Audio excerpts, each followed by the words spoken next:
Covering all conversation, from dating to getting revenge on your exes. This is Talking Points with Shabazz Davis on World Improv Network.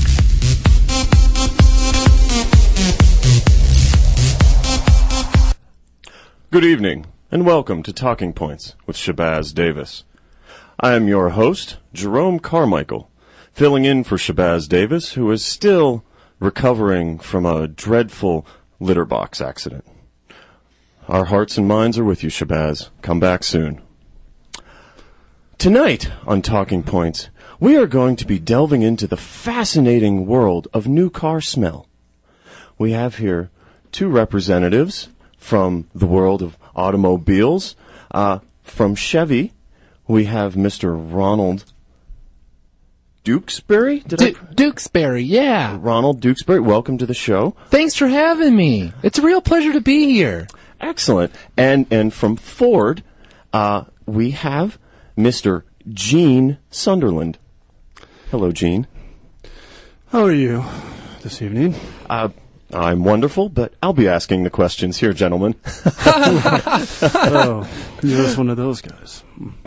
So, I thought that was funny. Well, I think the first, I'm going to throw this out as a toss-up, and whichever one of you two wants to take it can. Toss it up. I think the first thing that we're all interested in is a new car smell.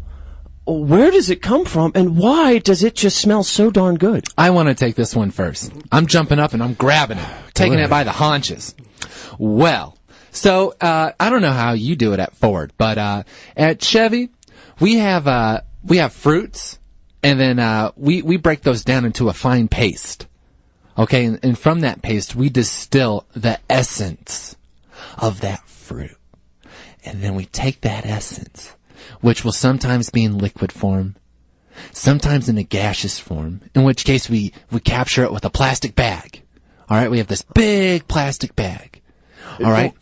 Now, I hate to interrupt, Mr. Dukesbury, but just right away, it strikes me, I would think if you're going to crush something up and channel its essence, it would be a new car. Oh, well, that seems a little impractical. Take a whole new car? I mean, that's a big investment. That's a real big investment. Whereas fruits are cheaper. We can just go down to 7-Eleven, and they usually have apples or bananas. Oh, and that's why you're the professional. That's right. That's why I'm making the big bucks. So that's what we do. We capture the essence. Mm-hmm. Bag of essence. Mm-hmm. We bag it up, and then we put it in a spray bottle.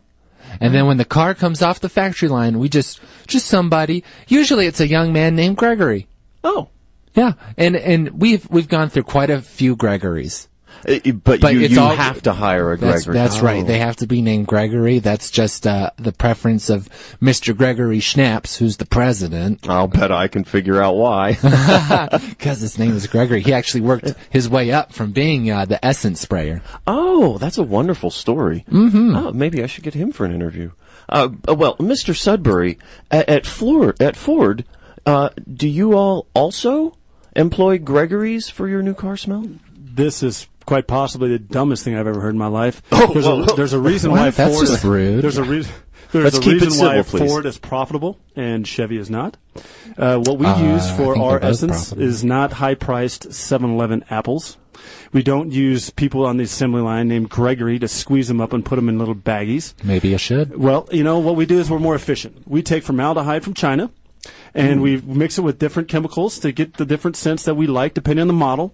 And then we spray it all over the car, and then we soak it into the back seat, and that lasts for quite a long time. That's why our new cars seem to be higher desired for more time than the Chevy cars. Matter of fact, after 3 or 4 years, it shows that people still consider their Ford a new car, where the Chevy is ready to be traded in.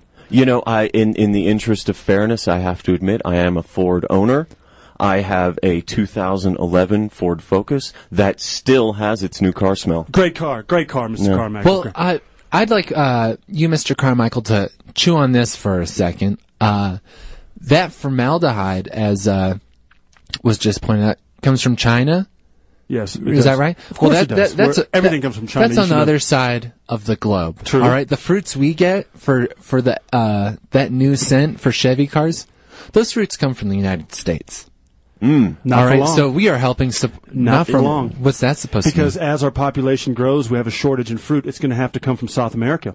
And we've already done an analysis for 10 years out that the best way to do this is through formaldehyde and chemicals, because that will always be there and China will always deliver. This sounds like a plot for sabotage if I didn't know any better. Whoa, gentlemen.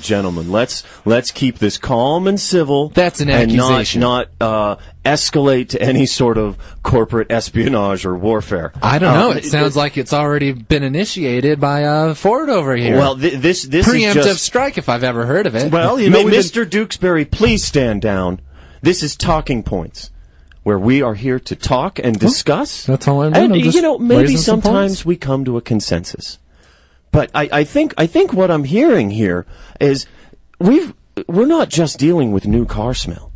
These are groundbreaking issues for our country, dealing with fair trade, dealing with organic versus inorganic, which is something I think our consumers deal with.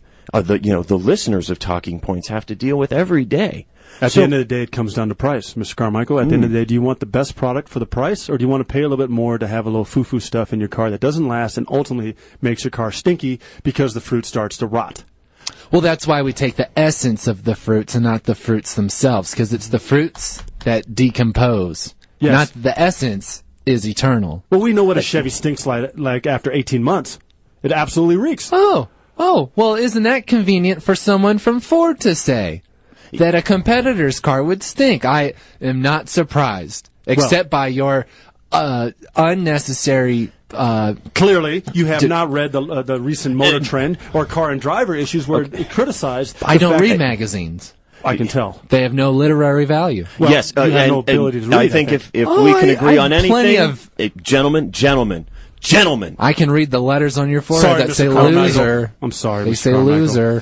Sorry. I'm sorry. I'm sorry, Shabazz. I know you would have this in much stronger hands than I. Forgive me. Gentlemen, let's stay on topic here, and let's get back to what's really important. New car smell. Sure. Now, what is it That's about... all I want to talk about. Okay. I just want to point. That's all I want to talk about. I don't want to talk about corporate espionage or anything like that. All I want to talk about is new car smells. But I'm just being distracted by this gentleman over here. Mr. Carmichael, Mr. Sudbury. can I pose Mr. Dukesbury a question? Last It's no, week, sir. Dukesby. No. Dukesbury. It's Dukesby. I'm sorry, Mr. Your name is Dukesby. Studbury. See, this is the problem with Ford. They just want to imprint their image and their vision of the world on everything else, including the competitors, which is fine. That's fine. But I'm just here to talk about new car smells. Well, let's talk about new car scent. Let me pose a question to you. Last week on TMZ, impose a question. And let's last make week sure on it's TMZ about the new car yes, smell, it is. please, Mr. Mr. Sudbury. Carmichael, it is, and I'll get to the point. Last week on TMZ, there was a person who was licking a Chevy dashboard. Oh, that sounds very And all of a highbrow. sudden, long hair started growing out of his tongue.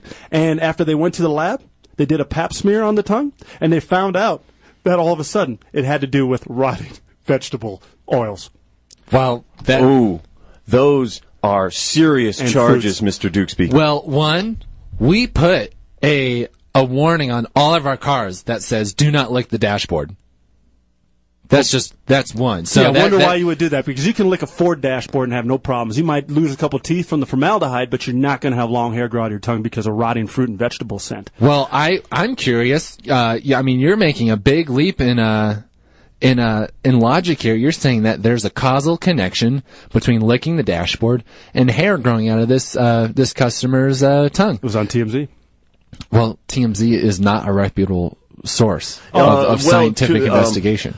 To be fair, Mr. Dukesby, they do seem to scoop real news sources, quote unquote, real news sources, more often than not. So, Well, let me just lay this out, all right? Since it seems like I'm being gangbanged here by a couple of Ford supporters, all right? I mean, you yourself, Jerome, admitted to being a Ford person. Well, he's Yeah. a smart man. I He has a am radio a show. proud It has nothing Ford to do with owner. intelligence. It has a lot to do with intelligence, making a perfectly good buying decision. I You know, think that's up to that is relative to the individual. Yeah, smart or dumb. I shopped around, Mr. Dukesby, and all my research showed that Ford was in fact the far superior purchase due to For the you. length of new car smell. Well, if that's what's important to you, then That's all that's important to me. Well, At the end of the day, I just That's all I don't that know matters. why I'm here. Why am I here if I'm just going to be criticized, and bashed on? I'm getting sandbagged here. This is really unfair. Well, unfortunately, your product is too. Yeah, that's really. Ouch. I am in league with Ford to bring you down, Mr. Dukesby. You are a puppet. I am not a puppet. Yes, we are playing you like a fiddle, and you have represented Chevy most disingenuously and disappointingly, and I think the people of this country know Ford what is you number are. one. And that has been Talking Points for this week. I am Jerome Carmichael, filling in for Shabazz Davis. Thank you, and have a good night.